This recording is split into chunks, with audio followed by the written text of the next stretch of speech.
It's Laura Eubanks of Design for Serenity with your succulent groundbreaking in Vista. Yay, everybody. We are back from the ranch and back in the dirt, and I couldn't be happier. We had a great time up north. We always do, but I get restless. I miss you guys. I miss work. I miss my crew.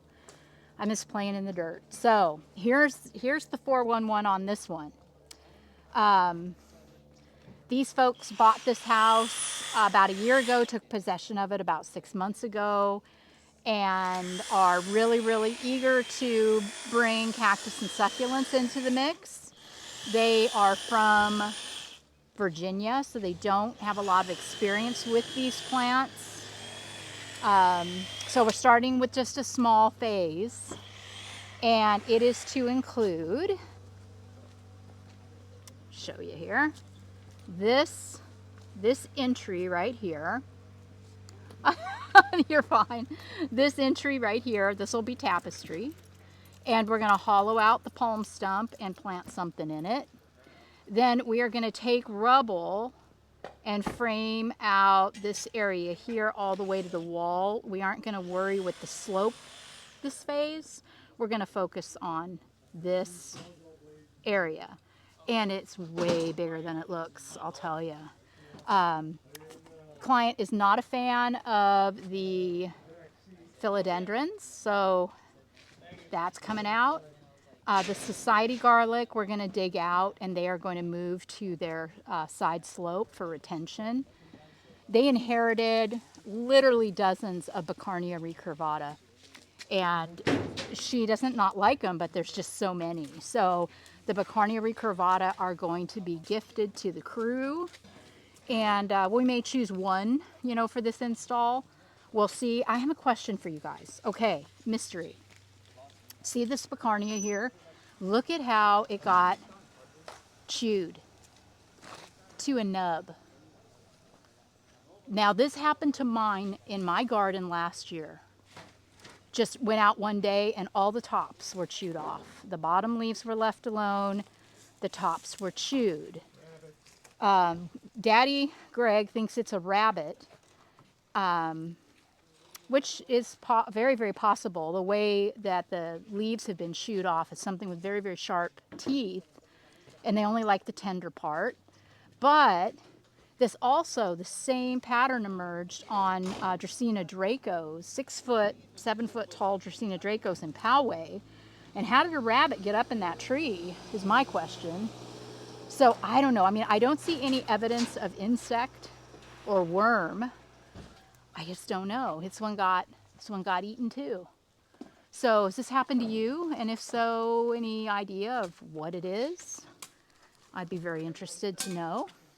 Okay, we have some really nice big boulders here already, and our client loves rocks, so KRC will be bringing some Baja Cresta and some Copper Canyon, and they also sprung for some Grand Canyon onyx. So we've got 3 really beautiful specialty boulders coming into the mix here too. The sagos will all stay. They're very lovely and very succulent compatible. So these will all stay in the landscape. Right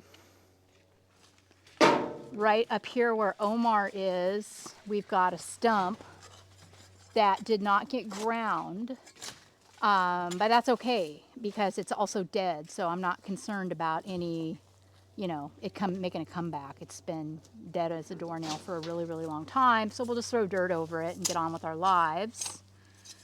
You can see how, maybe you can, maybe you can't, it's very, very steep here.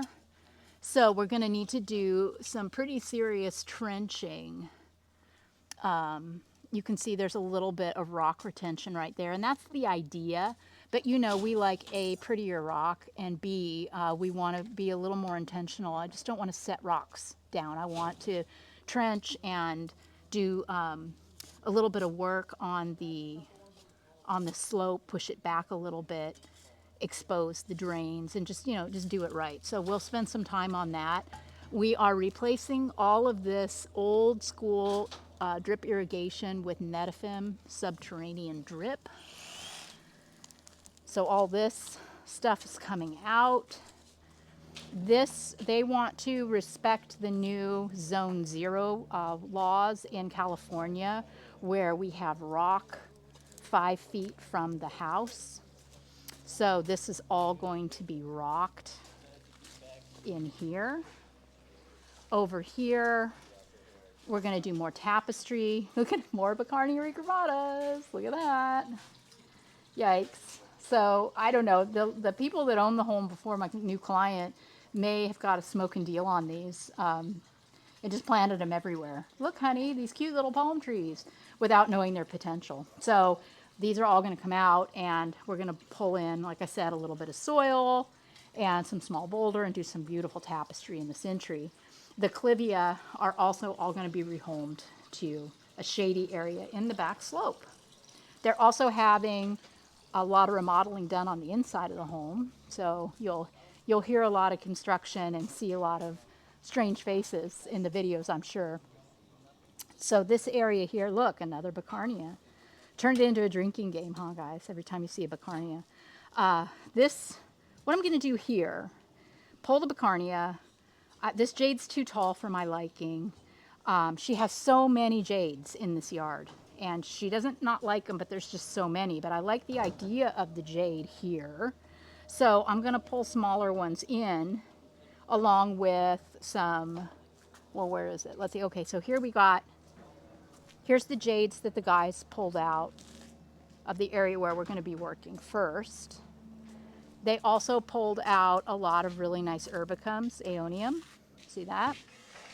And some, I might pull in a few tops of the Tiracali for color, because the installation we're doing, this space is going to be a specimen garden, so not a whole lot, of plants.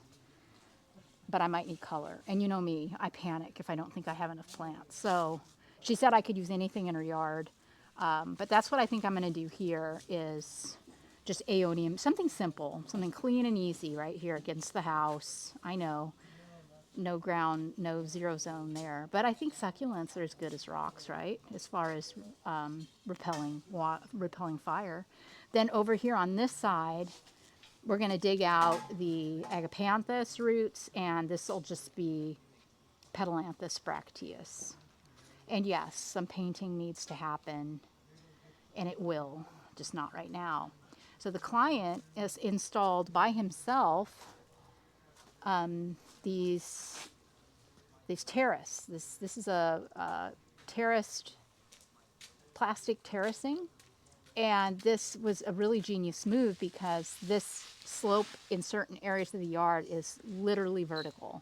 So he installed these himself, and they're just moving plants around the yard to fill in. They've got society garlic up there, and just various random things. But it's looking good. I like it. And they're going to use a lot of the leftover succulents too that we don't use. Here's our soil. I believe this is 10 yards of soil, and that will all be moved in to this design space to give us some super duper elevations. Let's see what's happening over yonder here. No lights on this one. Our client is an astronomer, and he wants to see the stars.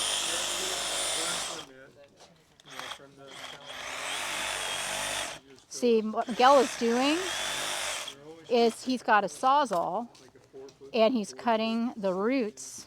This is the easiest way in the world to extract. Look at that. Bam. Look at that. Easy peasy. Another issue, and then Miguel, I keep wanting to call Nate Miguel. Nate's throwing away that old irrigation tubing. And the client would also like us, and I haven't told the guys yet, to remove this sago because it's starting to infringe on her walk path. So we'll support this one and just remove this one. So I need to let the guys know about that. So yeah, it's, you know, it's always fun and exciting times. And I'm really, really excited about this one. Matt Jones is delivering some beautiful specimens today from Jones Rare Roots. Caesar from Sun Valley will be here shortly with a load of plants. And then I'm going to be making my way to Oasis for the tapestry stuff. So be sure and stay tuned. This is a 4-day. So we should wrap on Saturday, assuming that we get lucky with the weather. Oh, some of you may be looking across the way. This is an oasis, or an Altman, I should say, growing ground area all behind us. It goes on for literal days. See that orange on top of that hill? That's sedums, guys. That's just insane. Thousands and thousands and thousands of succulents over there. And that's just one of many of their growing grounds. Okay, I digress. I will let you guys go. Oh, one more thing I wanted to mention was that Corona Tools is having a kick butt sale on their website. Go to Corona Tools or Corona.com, Corona Tools maybe, and free shipping if you spend over $100, which won't be hard to do. But any and everything Corona is on sale. So if you're looking for shovels or clippers or any other high quality garden product, take a look at the website and you're welcome. Okay, till tomorrow. Love ya. Bye.